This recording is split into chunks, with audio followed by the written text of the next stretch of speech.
राधे राधे। कार्तिक मास महामात्म अध्याय 27।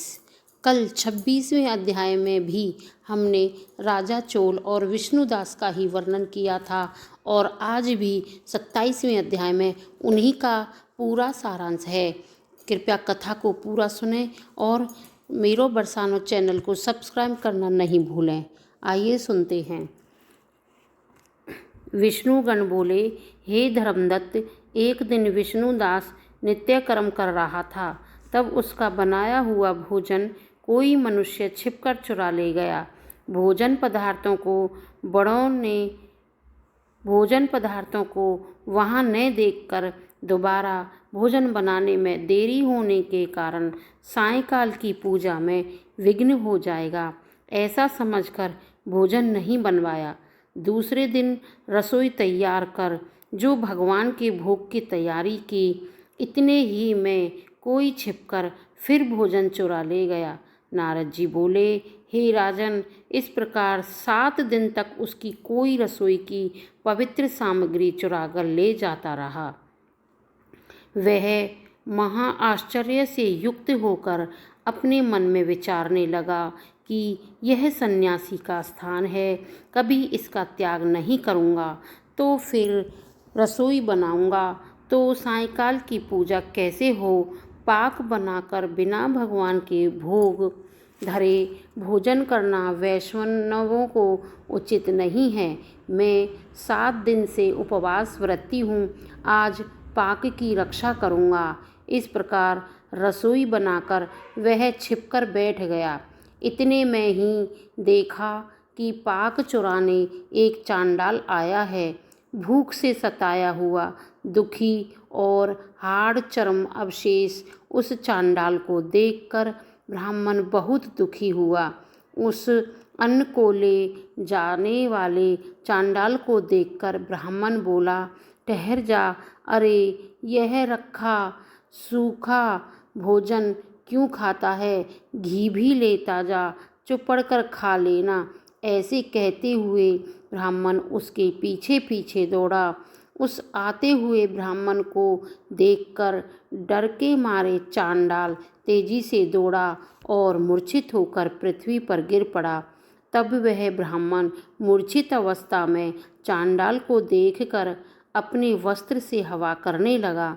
जब वह चांडाल उठकर खड़ा हुआ तो विष्णुदास ने उसे शंख, चक्र, गदा, पद्मधारी साक्षात नारायण के रूप में देखा, जिनके पीले वस्त्र, 4 भुजा तथा छाती में लक्ष्मी का चिन्ह है, किरीट पहने हैं, अलसी कौस्तुभ मणि सहित देखा। सात्विक भावों से युक्त ब्राह्मण उनको देखकर स्तुति और नमस्कार करने लगा कि उसी समय इंद्रादि देवता वहां आ गए। गंधर्व और अप्सराएं प्रसन्नता से नाचने लगी। उसी समय वह स्थान सैकड़ों विमानों और देवता तथा ऋषिगणों से भर गया तथा गीत और बाजों का मनोहारी शब्द होने लगा। फिर विष्णु भगवान सात्विक वृत्त वाले अपने भक्त का आलिंगन करें और अपना स्वरूप उसको देकर वैकुंठ को ले गए। सुंदर विमान में बैठे हुए विष्णु के समीप जाते हुए विष्णुदास को यज्ञ में दीक्षा युक्त राजा चोल ने देखा। वैकुंठ लोक को जाते हुए विप्र को देखकर अपने गुरु मुदगल को बुलाकर राजा चोल बोला, जिसकी स्पर्धा से मैंने यह यज्ञ दानादिक किया है, वही विष्णु रूप धारण करने वाला ब्राह्मण वैकुंठ को जा रहा है। दीक्षा लेकर मैंने इस वैष्णव क्षेत्र में हवन किया और दानादिक से ब्राह्मणों का मन प्रसन्न किया, परंतु आज तक विष्णु मुझसे प्रसन्न नहीं हुए। विष्णुदास की भक्ति से ही प्रसन्न होकर भगवान ने उनको साक्षात्कार दर्शन दिया। इससे ज्ञात होता है कि दान और यज्ञ से विष्णु भगवान इतने प्रसन्न नहीं होते जितने भक्ति से भगवान प्रसन्न होते हैं। गण बोले, तब राजा ने अपना भांजा गद्दी पर बिठाया, क्योंकि वह बचपन से ही यज्ञ की दीक्षा में रहा था, इसी से उसके कोई पुत्र नहीं हुआ। इससे अब तक उसके देश में भांजे ही राज्य के अधिकारी होते चले आ रहे हैं।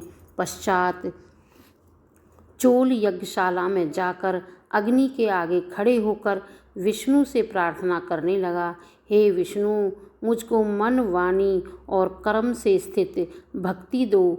यह कहकर राजा सबके देखते देखते अग्नि में कूद पड़ा। तब मुदगल ने क्रोध से अपनी शिखा उखाड़कर घेर दी। तभी से उसके गोत्र में मुदगल शिखाहीन होते आ रहे हैं। तब ही अग्निकुंड से प्रकट हुए भक्तवत्सल भगवान ने राजा चोल को आलिंगन करके अपने श्रेष्ठ विमान में चढ़ा लिया और अपना स्वरूप देकर उसको सब देवताओं समेत बैकुंठ को ले गए। अतः जो विष्णुदास है यह पुण्यशील हो गया, और जो चोल राजा है सो सुशील हो गया। इन दोनों की बराबर स्वरूप वालों को भगवान ने अपना द्वारपाल बना लिया। बोलो श्री विष्णु भगवान की।